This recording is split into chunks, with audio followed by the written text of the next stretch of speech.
bicara semua yang kita bicarakan ini, yang tidak ada itu strategi pembangunan. Jadi kita mulai dari ranting. Strategi pembangunannya tidak ada. Jadi yang ada adalah pemerintah itu memajukan industri sawit yang telah menghabiskan 16 juta hektar. Kemudian banyak tantangan, banyak ancaman dari luar.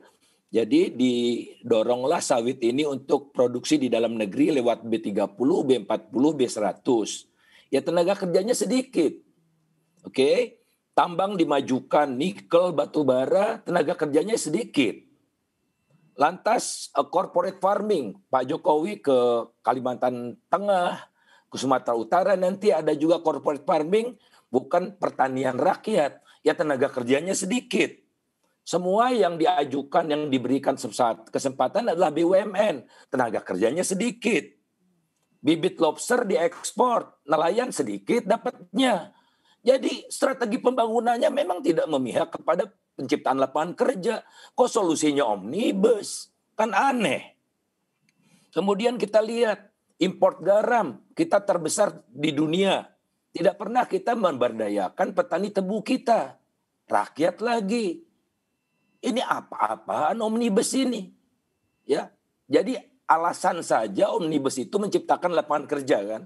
Yang kita dengar tadi semua ini adalah mempermudah usaha kok.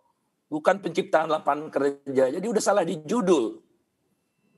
Artinya semua dibuat mudah tadi dari DPR, dari pemerintah. Semua untuk mempermudah usaha. Kita nggak ada masalah. Memang ruwet usaha di Indonesia. Ya.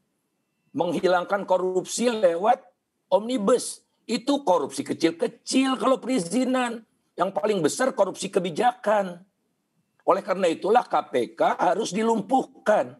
Dilumpuhkan dulu KPK-nya. Karena KPK penghambat usaha-usaha besar. Ya. Pengusaha-pengusaha besar masuk penjara kan. Harta Timur Daya, you name it lah. Semua. Nah, ini jadi ancaman menghambat usaha. Disampaikan sendiri oleh Pak Muldoko kok. Undang-undang KPK yang ada sebelumnya itu menghambat investasi. Nah ini dia yang jadi masalah. Nah oleh karena itu soal investasi. Tidak sekedar pertumbuhannya naik terus. Tapi juga size-nya investasi di Indonesia itu besar. 34% dari PDB. Tertinggi di ASEAN. Lebih tinggi dari rata negara berpendapatan menengah dan kecil, menengah bawah dan menengah atas. Ya, Indonesia masuk top 20 sebagai penerima investasi asing di dalam negeri. Pak Bahlil itu baru menggait investor dari Korea mau masuk Indonesia di tekstil. Pak Luhut Panjaitan sekarang ada Menko Maritim, wah laporannya ke masyarakat. Ini Telsa mau masuk, wah litium mau masuk, luar biasa masuk semua. Ya, jadi tidak ada masalah sebetulnya. Dari segi investasi sekali lagi ya, Indonesia investasinya lebih tinggi dari semua negara ASEAN in terms of persentase terhadap PDB. Vietnam bukan kompetitor kita. Tapi hari gini kita ingin membalikkan sejarah ke tahun 80 tatkala kita jadi pengekspor garment terbesar, elektronik dan sebagainya, udah tidak zaman. Jangan lagi ditarik investor dari luar negeri untuk padat karya. Kita harus meningkatkan martabat pekerja kita. Pekerja kita sebagai manusia, bukan sebagai faktor produksi. Oleh karena itulah ayo kita majukan. Bang Faisal, Nah, oleh karena itu, saya mau nanya Bang. mari kita lihat apa sebetulnya yang terjadi. Nah, yang terjadi adalah seperti saya katakan tadi, ini bukan soal korupsi kecil-kecilan izin. Ya korupsi kita yang besar-besar tuh yang seperti Joko Chandra itu. Ya bukan izin-izin 100 perak, 500 perak. That's not the issue. Dari dulu juga ada perizinan itu. KTP, kasih ke kelurahan berapa, polisi. Itu bukan isu utama. Tapi korupsi besar dalam bentuk kebijakan. Di mana misalnya diberikan alokasi impor hanya untuk 11 perusahaan untuk gula rafinasi.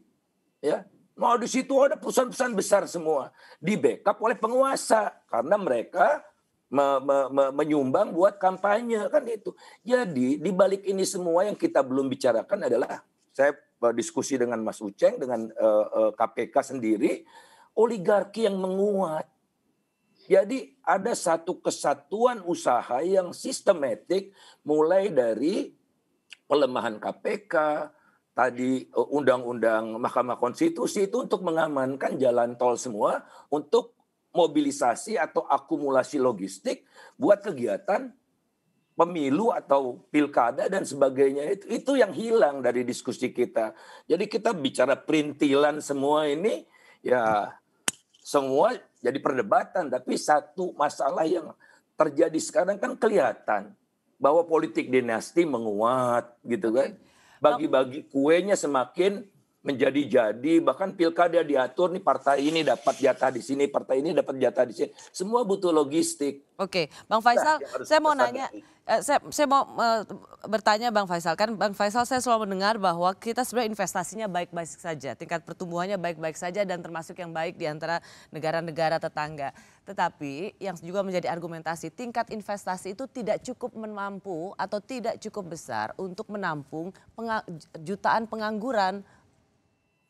Loh kalau kita mau meningkatkan pengangguran, bikin strategi pembangunan, tadi kan SLTP ke bawah katanya. Betul, Dan itu sumbernya dari desa kan. ya. Karena di desa pertaniannya tidak maju. Oleh karena itu mereka migrasi ke kota, di kota cari kerjaan, masuk pabrik nggak dapat, masuk kantor-kantor nggak bisa karena SMP kan ke bawah. Nah, ayo kita bikin industrialisasi di pedesaan dengan teknologi tepat guna supaya saudara-saudara kita selain bertani juga bisa meningkatkan aktivitasnya industri tepat guna gitu. Jadi di strategi pembangunannya dong.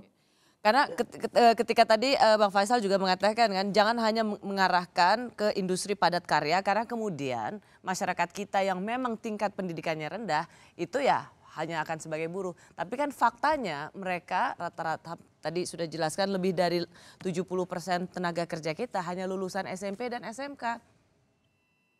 Dan mereka Ya, harus dikasih kerja. ya itu tadi industrialisasi di pedesaan dengan teknologi tepat guna kan. Mereka kalau orang kota kan pendidikannya lebih tinggi. Tapi karena pertanian mereka tidak diperhatikan, karena lebih mengutamakan impor, ingat loh, pertanian kita sektor pangan itu lebih banyak impor daripada ekspor. Kan bagi-bagi di situ garam impor, gula impor, bawang impor, cabai impor. Apa sih susahnya mengembangkan cabai? Tapi kan dibangunkan singkong di Kalimantan Tengah. Singkong itu harganya lebih murah daripada ongkosnya. Ya. Jadi kacau ini dan dipimpin oleh Menteri Pertahanan. Kan kekacauan-kacauan ini nyata. Nyata sekali. Ya, jadi pilihan-pilihannya kalau singkong itu nilai tambahnya kecil tapi mengolah tanah yang bergambut itu mahal sekali. Jadi marginal revenue-nya jauh lebih kecil dari marginal cost-nya. Ya ikonnya tinggi. Dan itu diusung oleh presiden sendiri. Nah kalau presiden mengatakan dianggap sebagai titah dan harus dilaksanakan, menterinya mengiyakan semua. Kembali ke zaman Orde Baru, iya Pak, siap Pak, laksanakan Pak, gitu. Memang presiden Superman? Kan tidak.